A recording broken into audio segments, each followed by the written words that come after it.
വ്യാജ ഡോക്ടർമാർ സ്വകാര്യ ആശുപത്രിയിലും ഒപ്പം തന്നെ സർക്കാർ ആശുപത്രിയിലും കയറിയിറങ്ങുന്ന വാർത്തകൾ വലിയ പുതുമയല്ല. എന്നാൽ അത്തരമൊരു ഡോക്ടറുടെ കഥയാണ് ഇപ്പോൾ മറുനാടൻ TV പുറത്തുവിടുന്നത്.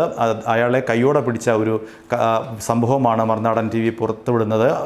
മലപ്പുറത്തെ എടപ്പാൾ ആശുപത്രിയിലടക്കം ഇയാൾ നിരവധി സ്വകാര്യ ആശുപത്രികളിൽ ചികിത്സ നടത്തുന്ന ഒരാളാണ് എന്നുള്ളതാണ് ഏറ്റവും പ്രധാനപ്പെട്ട കാര്യം. എടപ്പാൾ ആശുപത്രിയിൽ കാഷ്വാലിറ്റിയിലെ ഡോക്ടർ ലീവ് എടുക്കുന്ന അവസരങ്ങളിലാണ് പകരം ഈ വ്യാജൻ അവിടെ നിയമിക്കപ്പെടുന്നത്. 1-2 ദിവസം കാഷ്വാലിറ്റി ജോലി ചെയ്ത് പറഞ്ഞ പണവും വാങ്ങി വ്യാജൻ പെട്ടെന്ന് തന്നെ സ്ഥലം വിടും. പിന്നീട് ഒരു വിവരവും ഇയാളെക്കുറിച്ച് അറിയുകയില്ല. വീണ്ടും ഡോക്ടർ ലീവ് എടുക്കുമ്പോൾ പകരം എത്തും, പണം വാങ്ങി മുങ്ങുകയും ചെയ്യും. ഇങ്ങനെ വ്യാജൻ ലക്ഷങ്ങൾ സമ്പാദിക്കുന്നു എന്നാണ് മറുനാടൻ്റെ അന്വേഷണത്തിൽ ലഭിച്ച വിവരം. എടപ്പാൾ വിട്ട് മറ്റ് ആശുപത്രിയിൽ പോകുമ്പോൾ എടപ്പാൾ ആശുപത്രിയിൽ കാഷ്വാലിറ്റിയിൽ ജോലി ചെയ്ത കാര്യം പറഞ്ഞാണ് അവിടെ ജോലി തരപ്പെടുത്തുക.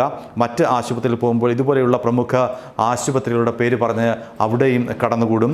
RMIയുടെ നമ്പർ കൈമാറും. ഒപ്പം റഷ്യയിൽ നിന്ന് MBBS പഠിച്ചതായുള്ള വിവരങ്ങളും ഇയാൾ ആശുപത്രികൾ കൈമാറും. അങ്ങനെ വിശ്വാസ്യത ഉറപ്പുവരുത്തിയ ശേഷമാണ് ഇയാൾ മിക്ക ആശുപത്രികളിലും ചികിത്സ നടത്തുന്നത്.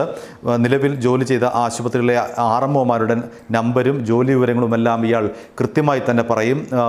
റഷ്യയിലെ പഠിപ്പ് കൂടി പറയുമ്പോഴേക്കും എല്ലാ ആശുപത്രി അധികൃതരും ഇയാളുടെ മുന്നിൽ വീഴും എന്നുള്ളതാണ് യാഥാർത്ഥ്യം. ജോലി ചെയ്ത പണം വാങ്ങി ഇയാൾ പെട്ടെന്ന് തന്നെ മുങ്ങുകയും ചെയ്യും. സോഷ്യൽ മീഡിയയിൽ വരെ ഇയാളുടെ സാന്നിധ്യമില്ല. വളരെ സുരക്ഷിതമായാണ് ഇയാൾ ആശുപത്രിയിൽ നിന്ന് ആശുപത്രിയിലേക്ക് നീങ്ങുന്നത്. അതുകൊണ്ട് തന്നെ തട്ടിപ്പ് പുറത്തറിയുകയോ പിടിക്കപ്പെടുകയോ ചെയ്യുന്നില്ല എന്നുള്ളതാണ് സത്യം. ഏറ്റവും മികച്ച ആശുപത്രികളിലെ പോലും ഇയാൾ അങ്ങനെ തൻ്റെ വാക്ചാതുര്യം കൊണ്ട് അവിടെ കടന്നുകൂടി അവരെ പറ്റിക്കുന്നു എന്നുള്ളതാണ്, ആശുപത്രി അധികൃതരെ പറ്റിക്കുന്നു എന്നുള്ളതാണ് ഞെട്ടിപ്പിക്കുന്ന വിവരം. ഒപ്പം തന്നെ ഇയാൾ ചികിത്സിക്കുന്ന രോഗികളുടെ അവസ്ഥ ഓർത്തും നിരവധി ആശങ്കകളാണ് ഇപ്പോൾ ഉയരുന്നത്. സുരക്ഷിതമായ രീതിയിലുള്ള തട്ടിപ്പ് നടത്തിയപ്പോൾ ഇതുവരെ പിടിക്കപ്പെട്ടില്ലെന്ന് പറയുമ്പോൾ ഇയാൾ നടത്തിയ തട്ടിപ്പിൻ്റെ ആഴം എത്രത്തോളം വലുതാണെന്നും ഇയാൾ എത്രത്തോളം സുരക്ഷിതമാണ് എന്നുമാണ് ഇപ്പോൾ നമുക്ക് ആലോചിക്കേണ്ടിയിരിക്കുന്നത്.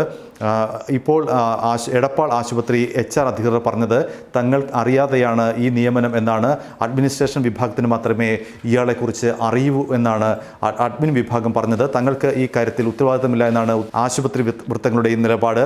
RMO ലീവിൽ പോകുമ്പോൾ പകരം ആളെ അവർ നിയമിക്കും. ഇങ്ങനെ നിയമിക്കുന്ന ഡോക്ടറുടെ തുക RMO നൽകുമെന്നാണ് ആശുപത്രി വൃത്തങ്ങളുടെ വിശദീകരണം. അതുകൊണ്ട് ഈ കാര്യത്തിൽ ആശുപത്രിക്ക് ഉത്തരവാദിത്തമില്ല. പക്ഷേ ഇങ്ങനെ വ്യാജൻ വരുമ്പോൾ അത് തിരിച്ചറിയാൻ ഞങ്ങൾക്ക് സംവിധാനമില്ല എന്നാണ് ആശുപത്രി വൃത്തങ്ങളുടെ നിലപാട്. കാരണം ഇയാൾ അത്രത്തോളം ആശുപത്രി അധികൃതരെ തൻ്റെ പഠിപ്പും അതേപോലെ തന്നെ തൻ്റെ ബിരുദവും അടക്കമുള്ള എല്ലാ കാര്യങ്ങളും ബോധ്യപ്പെടുത്തിക്കൊണ്ടാണ് ഇത്തരമൊരു തട്ടിപ്പ് നടത്തുന്നത് എന്നാണ് നമുക്ക് അറിയാൻ കഴിയുന്നത്.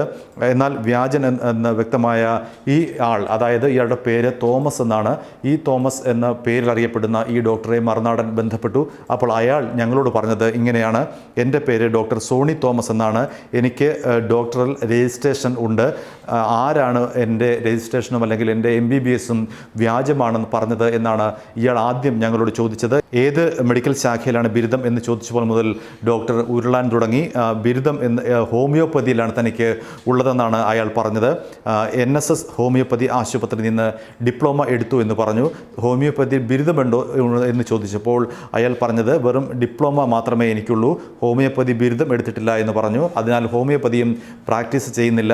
റഷ്യയിൽ പോയി പഠിച്ച MBBS ബിരുദമുണ്ടെന്ന് അയാൾ അവകാശപ്പെട്ടു. മോസ്കോ മെഡിക്കൽ അക്കാദമിയിൽ വെച്ചാണ് പഠനം എന്ന് പറഞ്ഞു. പക്ഷേ MBBS പഠനം ഇയാൾ പാതി വഴിയിൽ നിർത്തി, പൂർത്തിയാക്കിയിട്ടില്ല. 99-ലായിരുന്നു അത്. അപ്പോൾ ഡോക്ടർ MBBS ബിരുദവുമില്ലെന്ന് ഒടുവിൽ വ്യക്തമായിരിക്കുകയാണ്. അപ്പോൾ ഇത്തരത്തിലുള്ളൊരു വ്യാജനാണ് എടപ്പാൾ ആശുപത്രിയിലടക്കമുള്ള നിരവധി കേരളത്തിലെ സ്വകാര്യ ആശുപത്രികളിൽ പല പേരുകളിൽ തോമസ് എന്ന പേരിൽ വിലസുന്നത്. ഇയാളെ സംബന്ധിച്ചുള്ള നിരവധി ആരോപണങ്ങൾ നേരത്തെ തന്നെ ഉയർന്നിരുന്നു. ഇയാൾക്ക് യാതൊരു തരത്തിലുള്ള അക്കാദമിക് ക്വാളിഫിക്കേഷനും ഇല്ല. അതുകൊണ്ട് തന്നെ ഇയാൾ നടത്തുന്ന എല്ലാ ചികിത്സകളും രോഗിയുടെ ജീവന് തന്നെ ഭീഷണിയായി മാറുകയാണ്.